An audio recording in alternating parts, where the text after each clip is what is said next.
This is the News 4 Rundown.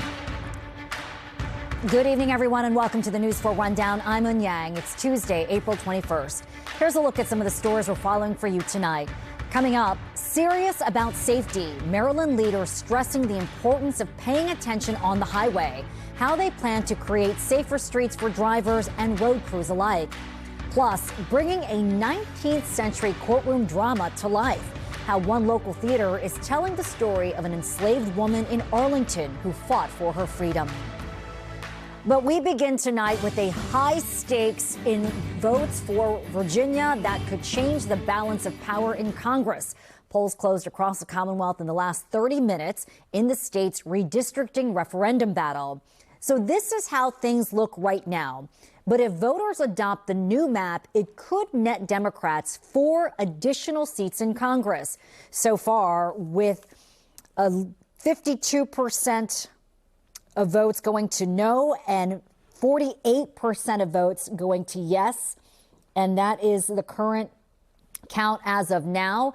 We're still very early in with the votes, plenty left to be counted. And our Drew Wilder, of course, will have a closer look at those numbers in just a few minutes. And our Julie Carey leads our coverage tonight. She joins us live from the Fairfax County Government Center. Julie, we know you've been talking to voters throughout the day and to some last-minute voters tonight. What are they telling you? Well, the one thing I'll say about this election, in contrast to others, when voters are casting ballots on candidates, everybody who came to vote today had a very clear idea of what they were going to do and could very easily articulate it. Sort of a change happening here at the Fairfax Government Center. They just pulled up all the yes vote signs and no vote signs. And now you can see behind me, election officials are queued up and ready as the precinct captains start bringing the ballots in. But Virginia, once again, in the national spotlight tonight as the results on this referendum could end up shaping what happens in the midterm elections. Now, here is what's at stake. Here's what everybody is voting on. This map, whether it will approve a referendum that would bring a new gerrymandered map, redrawing congressional districts to heavily favor Democrats, potentially giving them 4 new seats. Just one district would favor Republicans. Now, Virginia Democrats, you remember, pushed through the special election after President Trump asked red states like Texas to add GOP seats there. Even those voting yes today tell me they don't like these gerrymandered maps, but they are casting their ballot very deliberately to counter Donald Trump's action. Now, the no voters, they're arguing this completely destroys their lack of representation in Virginia. Let's take a listen to what the voters had to say. There's no more normal, and because of what the president has driven into other states, I truly believe that this is the time to make an exception to what I would normally do and vote yes to counteract what's been done in other places. I don't believe in changing these maps. I don't believe it's the way to go, and I know this is just going to continue from one state to another state in different directions. But I think we should stop it, and the only way to stop is just by voting no. As you can see, very clear answers. And, you know, as we also saw in the early vote, a big early vote, nearly as high as the November election, told us that a lot of voters were engaged on this. Now, one other thing I should mention in all this, this referendum has been challenged in court. The Virginia Supreme Court let the vote move forward, but this is set for arguments on Thursday. So there's all sorts of speculation about what will happen at those arguments if this is approved. But the Virginia Supreme Court going to be asked to weigh in on whether when Democrats did this, they followed state law and followed the Constitution. So still kind of a big open question looming over the results themselves, which are still a question of this hour. Back to you, Ann. All right, Julie Carey live for us tonight in Northern Virginia. Julie, thank you. And as we've been talking about, those first results are coming in out of the Commonwealth. We're about 34 minutes in since the polls closed. Our Drew Wilder continues our team coverage live in studio tonight. All right, Drew, we know it's early, but what are the numbers showing so far? I mean, we've got a decent amount of vote in, even though we're only 34 minutes since the polls have closed. Hey, here's a look at the board that we're going to be watching tonight. It is still too early to call. That's the big headline. But let's look a little bit into the data and see what we're watching so far, because I think there's some really interesting stories developing just 34 minutes since the polls have closed. First and foremost, we've got about 32% of the vote in.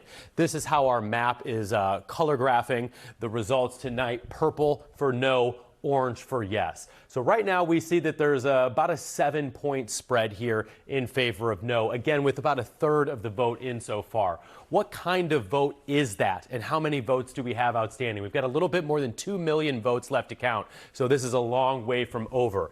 And a lot of those votes are probably still going to be some of those early mail-in votes and even early in-person voting. We see right now of the 1 million votes that have already been counted, a good chunk of those are election day votes. So where do we expect the additional vote to come? We expect a lot of additional vote to come from early mail-in. What might that mean? That probably means a lot of votes still to come in favor of redistricting, because so far we can see that for the yes votes, 72% of the early vote, of the mail-in vote that's already been counted, has been in favor of supporting this referendum. What are we seeing actually on the county level, though? Pretty much what we expected. A lot of the more traditionally red portions of the state, the more rural areas of the Commonwealth, a lot of those votes are being tabulated early because there just aren't that many votes to count in that space. So we see a lot of purple in Southwest Virginia in favor of no. But some of the really key areas that we're going to be watching tonight are Loudoun County, kind of central Virginia, Stafford, Spotsylvania, Chesterfield, Virginia. These are areas that have historically voted red, that are starting in the last years to start voting a little bit bluer. Let's take a look at Loudoun County, because I think what's happening in Loudoun County right now is pretty remarkable. Not necessarily because of the numbers, but the speed at which the votes are being tallied in Loudoun County right now, because there's a lot of votes out there, and we already have 93% of the vote tallied in Loudoun County. An overwhelming majority of those votes are in favor of it. So right now, as we back out just a little bit farther to take a look at the big pictures, I start to wrap up here. We've got 35% of the vote in. No is leading by about 9 points early on. This is what we would expect. I think yes is getting a little bit more of a boost right now because of how quick on Loudoun County, compliments to Registrar Judy Brown and her staff for tabulating votes that quickly. I think that quick vote count in Loudoun is helping boost the yes, but we've got a lot of votes out there. We know that a lot of the votes still remaining are early in-person and early mail-in votes, and we're seeing already that that is really, really favoring the yes in support of the redistricting. All right, Drew Wilder, we know you'll stay on top of the numbers as they come in tonight. Thanks so much for joining us. Now we want to get to political analyst and University of Mary Washington professor Stephen Farnsworth, and he'll have more insight onto what this means in the larger scale. Stephen, thanks for joining us tonight. Glad to be here. So you've been watching Virginia politics closely for a while now. When we finally do get the tally tonight, how different do you think you expect the results to be compared to the race for governor in November? Because we know while Democrats are backing yes, Republicans pushing no, it's not that black and white. Absolutely. This looks to be quite a bit closer than the governor's election last November. I think that this is a little bit more complicated and really does draw only those people most interested in politics. The true political junkies of the left and the right are most likely to participate in an election that is about a referendum, not about candidates. And so we know the Democrats are framing this as a temporary change. And we've even heard from voters tonight say they're voting yes because of what the president has done in other states. There are a couple of bridges here to cross, though. Do you think voters will trust that this will truly be temporary in Virginia, or is there a greater concern that once you do break from the norm, it's hard to go back to an amendment? Well, so much has changed because of the choices that President Trump has made with respect to pushing for redistricting in the middle of the decade in Texas and Missouri, Ohio, and elsewhere. I think that it is a very powerful argument in a state like Virginia, where Trump has lost 3 presidential elections, to say that this is about responding to Trump. That's a powerful message, and it's going to get out those Democratic voters who are going to think about what President Trump has done and think particularly about whether Congress under Republican control or Democratic control is more appealing to them. And we've been reporting tonight that Virginia Supreme Court will hear arguments about this on Thursday. How real do you think is the possibility that Virginia voters then could pass this tonight and then have their vote overturned? Well, certainly that's a possibility. Everything depends on what the court would have to rule on this question. There are some arguments that are being made by Republicans that the process was not consistent with state law. And if the courts agree with that, then the election, if it's a yes, would be thrown out. Of course, the court wouldn't have to rule if the measure fails. And just finally tonight, Stephen, what are your thoughts on this happening here in the Commonwealth and in other states? We see the list of states growing in terms of redistricting maps. Well, there's no doubt about it. This is not good news for voters anywhere. When you think about what's going on across the country, you really do see an environment in which lawmakers are choosing the voters rather than giving voters real choices about who the candidates are. I mean, really, what we're talking about here is a race to the bottom. Trump started it. Virginia, according to the supporters of the amendment, might be the place that finishes it this year. All right. Political analyst and University of Mary Washington professor Stephen Farnsworth, thanks so much for joining us tonight and sharing your insight. Thank you. And as the votes are being tallied, we want to hear from you. Do you support mid-decade redistricting? You can weigh in at NBCWashington.com/vote or by scanning the QR code on your screen. Of course, it is worth a reminder this survey is unscientific and it includes any of our viewers, not just voters in Virginia. And we will be watching the results of Virginia's special election closely tonight. Be sure to download the free NBC Washington app. We will send you an alert when the redistricting referendum moves forward or is rejected. We'll also have a full recap of today's election tonight on News 4 at 11. After the break, we'll get you caught up on the rest of today's top stories, including what you can expect out of the weather tomorrow morning. And we saw a beautiful afternoon after what was a very cold start, but now we're tracking a little line of showers that's going to work its way into our area tomorrow. I'll break down who has the best chance to see some rain and wind. I'm taking you hour by hour after the break.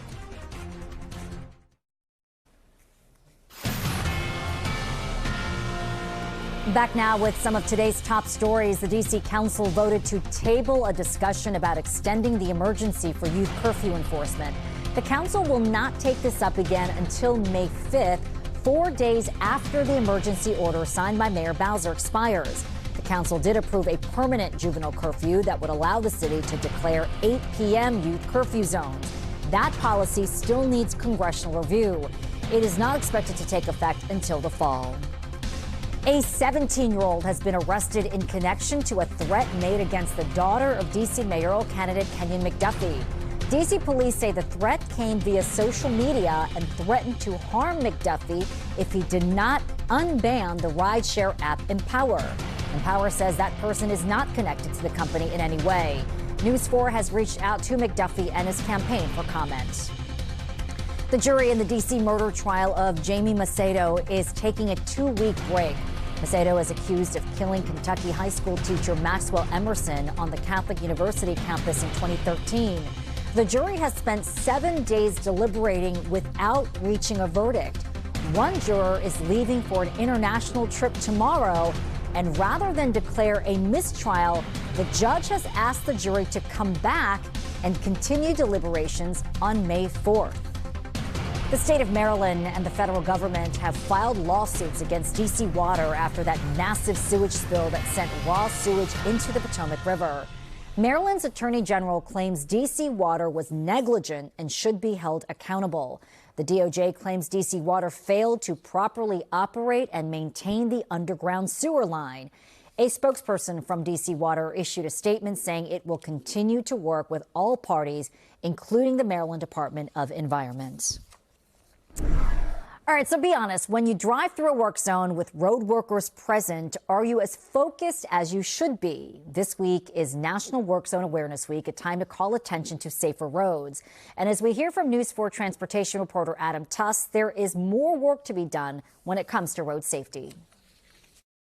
Scenes like this one in 2023 along the Baltimore Beltway, a crash so vicious that it killed 6 highway workers, are why officials gathered today to stress the need for better work zone safety. It's about understanding that each of us has a role to play in the safety and protection of one another. With an active construction site as the backdrop, the interchange between Pennsylvania Avenue and Suitland Parkway, roadway workers speaking out. We are not just workers. We are people, real people. We are parents, siblings, friends, and neighbors. So when you see us out there, please pay attention to that. Dawn Hopkins is part of Flagger Force Traffic Control Services. She says she's had to sound an alarm to get her crew out of a dangerous situation. Please slow down, stay alert, and watch out for us in the work zones. And traffic safety numbers released today are eye-opening. Last year in Maryland, there were 1,148 work zone crashes, 9 work zone deaths, 449 injuries. Now, that's a slight improvement over 2024, when there were 1,302 work zone crashes, 12 work zone deaths, and 492 injuries. And listen to how fast some of these drivers were going. While citations are down, we still had 19 citations that were issued where the automated system recorded drivers traveling in excess of 130 miles an hour in work zones. Maryland Governor Wes Moore has proclaimed April 22nd as Go Orange Day in Maryland, urging everyone to wear orange in support of highway worker safety. That was Adam Tuss reporting. A moment of silence for road workers who have been killed will be observed at noon this Friday.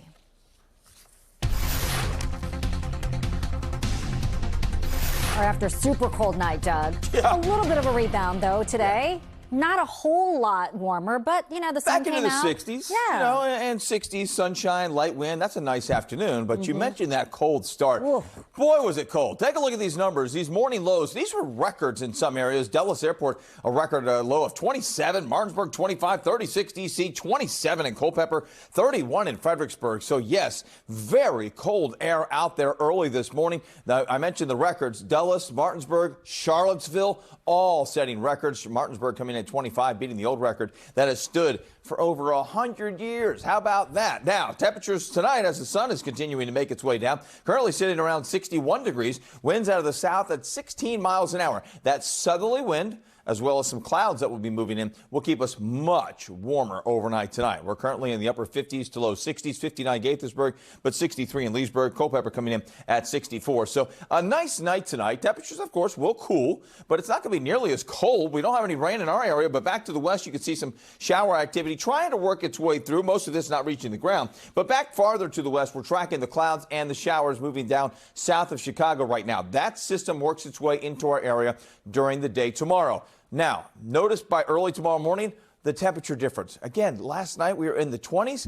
Tomorrow morning, we're going to wake up to temperatures around 50. I mean, nearly double what we were. But that's once again because of that south wind, because of the clouds acting like the blanket, keeping us on the milder side. Now, nothing, not too much anyway, around 7. So I think the morning rush should be okay for some of us. But then during the day, around 8, 9, 10 o'clock, we'll start to see the showers work their way through. Most of them done by 1, moving down to the south. And then we see sunshine in the afternoon. Temperatures rebound into the 70s for most of us during the afternoon. So looking pretty good out there on our Wednesday, and then our Wednesday night not looking too bad either. Temperatures fall into the 60s. But I'm going 72 tomorrow, 80 on Thursday. Thursday looks great. Friday doesn't look too bad. Chance of showers, but not a lot. Temperature around 78 degrees, and then we cool as we head towards the weekend. 64 on Saturday, 62 on Sunday. That'll be nearly 10 degrees below average, and we stay a little below average most of next week with a couple of chances of showers, and we need the rain, and hopefully we get some. Thanks, Doug. History comes alive in a new reenactment taking place in Arlington. News 4's Tommy McFly is learning about a play that will draw the audience in and even let them be on a jury in Julia Sue's for Freedom. Ripped from the headlines. In 1842 Arlington, Lisa Hill Corley plays a woman fighting for her freedom in a true courtroom drama like you've never seen. My mother was a wedding gift from Summers to his daughter and new son-in-law, Austin Adams. Adams often complained that his father-in-law gave him slaves in such a way that they were of no service to him, where they became free as soon as they became valuable.